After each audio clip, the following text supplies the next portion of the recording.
دیارە لەو خۆپیشاندانانی ئەمڕۆ لە سنووری قەزای ڕانیە ڕوویداوە بەداخەوە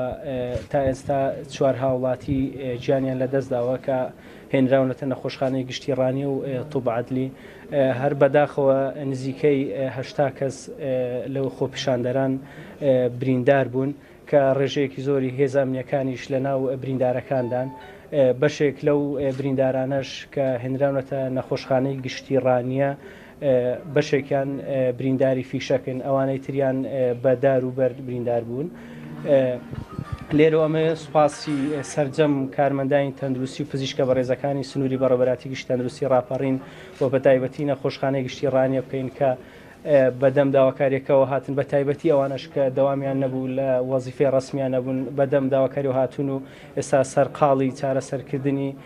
بریندارەکانن و هەروەها سوپاسی سەرجەمە پزیشکە بەڕێزانە شەکەین کە لە قەڵازێ و لە نەخۆشخانەکانی سنوورەکەشەوە ئێستا لە نەخۆشخانەی گشتی ڕانیان بۆ چارەسەرکردنی بریندارەکە. لێرەوە دوو داواکاریم لە هاوڵاتیانی بەڕێزە یەکەمیان بە تایبەتی کە سوکاری بریندارەکان هاوکاری نەخۆشخانەکە بکەن قەرەباڵغی زۆر دروست نەکەن بۆ ئەوەی